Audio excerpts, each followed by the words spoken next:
हरे कृष्णा।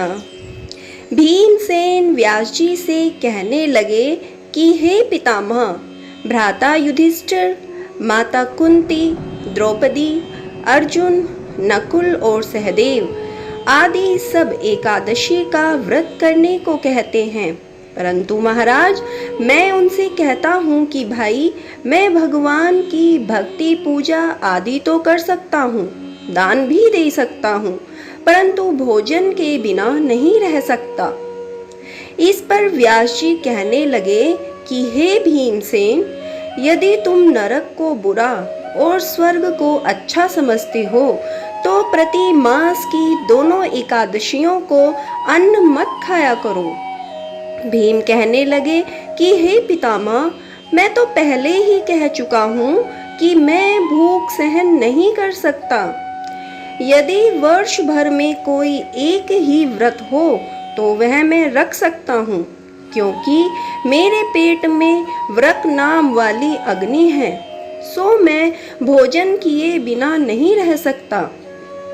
भोजन करने से वह शांत रहती है, इसलिए पूरा उपवास तो क्या, एक समय भी बिना भोजन किए रहना कठिन है। अतः आप मुझे कोई ऐसा व्रत बताइए जो वर्ष में केवल एक बार ही करना पड़े और मुझे स्वर्ग की प्राप्ति हो जाए। श्री व्यास जी कहने लगे कि हे पुत्र, बड़े बड़े ऋषियों ने बहुत शास्त्र आदि बनाए हैं, जिनसे बिना धन के थोड़े परिश्रम से ही स्वर्ग की प्राप्ति हो सकती है। इसी प्रकार शास्त्रों में दोनों पक्षों की एकादशी का व्रत मुक्ति के लिए रखा जाता है। व्यास जी के वचन सुनकर भीमसेन नरक में जाने के नाम से ही भयभीत हो गए और कांप कर कहने लगे कि अब मैं क्या करूं? मास में 2 व्रत तो मैं नहीं कर सकता। हाँ, वर्ष में एक व्रत करने का प्रयत्न अवश्य कर सकता हूँ। अतः वर्ष में एक दिन व्रत करने से यदि मेरी मुक्ति हो जाए तो ऐसा कोई व्रत बताइए। यह सुनकर व्यास जी कहने लगे कि वृषभ और मिथुन की संक्रांति के बीच ज्येष्ठ मास के शुक्ल पक्ष की जो एकादशी आती है उसका नाम निर्जला है। तुम उस एकादशी का व्रत करो। इस एकादशी के व्रत में स्नान और आचमन के सिवा जल वर्जित है। आचमन में 6 मास से अधिक जल नहीं होना चाहिए, अन्यथा वह मद्यपान के सदृश हो जाता है। इस दिन भोजन नहीं करना चाहिए, क्योंकि भोजन करने से व्रत नष्ट हो जाता है। यदि एकादशी को सूर्योदय से लेकर द्वादशी के सूर्योदय तक जल ग्रहण ना करें तो उसे सारी एकादशियों के व्रत का फल प्राप्त होता है। द्वादशी को सूर्योदय से पहले उठकर स्नान आदि करके ब्राह्मणों का दान आदि देना चाहिए। इसके पश्चात भूखे और सत्पात्र ब्राह्मण को भोजन कराकर फिर आप भोजन कर लेना चाहिए। इसका फल पूरे 1 वर्ष की संपूर्ण एकादशियों के बराबर होता है। व्यास जी कहने लगे कि हे भीमसेन, यह मुझको स्वयं भगवान ने बताया है। इस एकादशी का पुण्य समस्त तीर्थों और दानों से अधिक है। केवल एक दिन मनुष्य निर्जल रहने से पापों से मुक्त हो जाता है।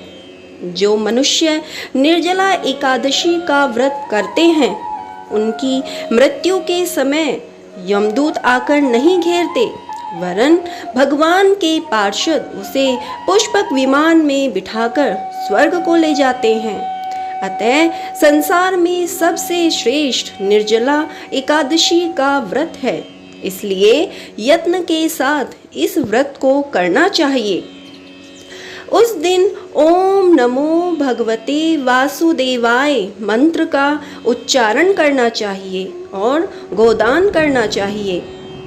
इस प्रकार व्यास जी की आज्ञानुसार भीमसेन ने इस व्रत को किया। इसलिए इस एकादशी को भीमसेनी या पांडव एकादशी भी कहते हैं। निर्जला व्रत करने से पूर्व भगवान से प्रार्थना करें कि हे भगवान, आज मैं निर्जला व्रत करता हूँ, दूसरे दिन भोजन करूँगा। मैं इस व्रत को श्रद्धा पूर्वक करूँगा, अतः आपकी कृपा से मेरे सब पाप नष्ट हो जाएं।